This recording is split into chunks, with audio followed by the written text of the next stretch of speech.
मा कम्पानिमोनलाय बे मा कम्पानिमोनलाय DGL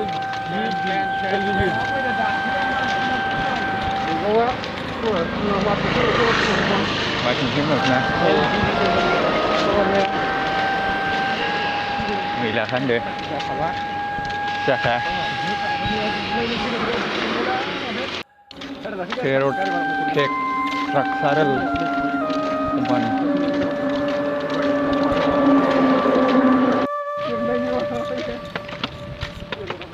जायगायाथ' बिउटिफुलानो गाइस खामानिथ' मोनथ'वाखै कम्पानियालाय बहुद दङलै नायनो हागोन नोंथांमोनाबो नै लामाफ्रा आयौ हाइ फाइखा गारि गारनानै माबाजों बाइकजों होलांबाय सासे हिनजावा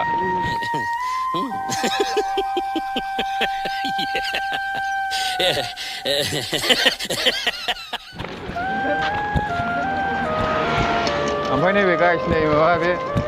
अजि इन्टारटेक India private limited company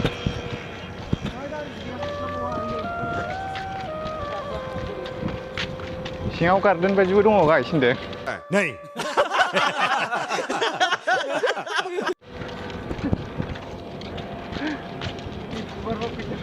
जायगायालाय beautiful मोनलै नायनो हागोन नै सिङाव मा बायदिसिना बिबार रिलि गायनाय दङ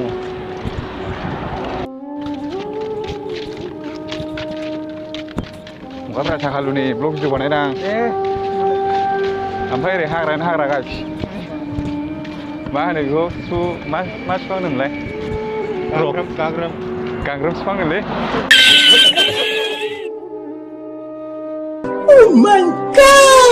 सु गोनां आरोना गाग्रोम ओमफ्राय हरै हाजो फिसा दं गाइस माबा लालजान्दै कम्पानिमोन नामा साखालु लालजान्दै ना मा बानायोमोनलाय बेयाव बानायो दिंग्रि दिंग्रा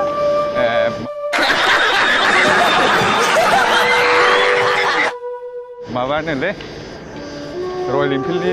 मेचिन बानायोनो ओमफ्राय रयेल एनफिल्डआथ' बयनिबो फेभरेट माबा बाइकखा ओमफ्राय बे कम्पानिखौ देखायगोन आं नोंसिनो नायलांबाय था नोंथांमोना इन्टारेस्ट मोनोबा भिडिअखौ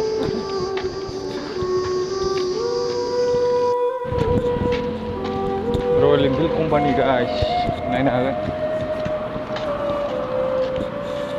ओरैथिंजाय गोजौआवहाय लिरनाय नुखादों जानांगौ बहुद गिदिर आरोना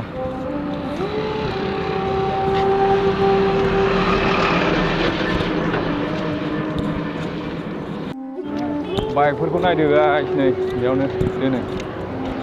रयेल एनफिल्ड गोजाखा आरोना बे गासिबो ओमफ्राय बैसिम आरो हरै कम्पानि दंबावोसो बेहाय स्टक खालामो खोमा गारिखौहाय गड गाइस एभेलेबेल बाइकआ रयेल एनफिल्ड गोजाखा गासिबो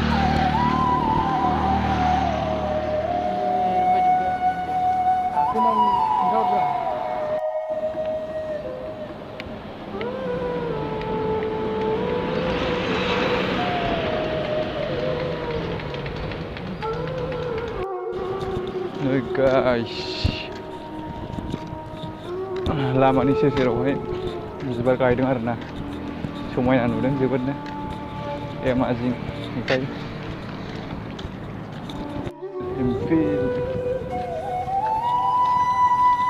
गेटआहाय नैबेनो जाहैबाय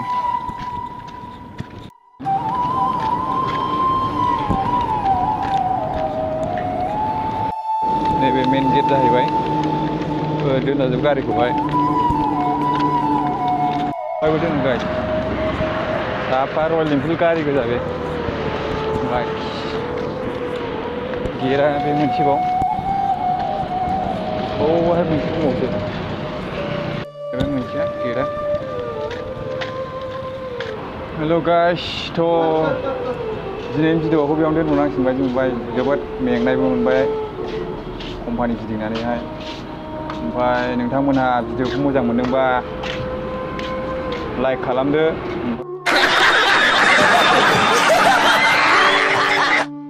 ओमफ्राय चेनेलखौहाय साबस्क्राइब खालामदो थ' गाइस बेबायदिनो ब्लग भिडिअ लाबोबाय थागोन नेनानै था नोंथांमोना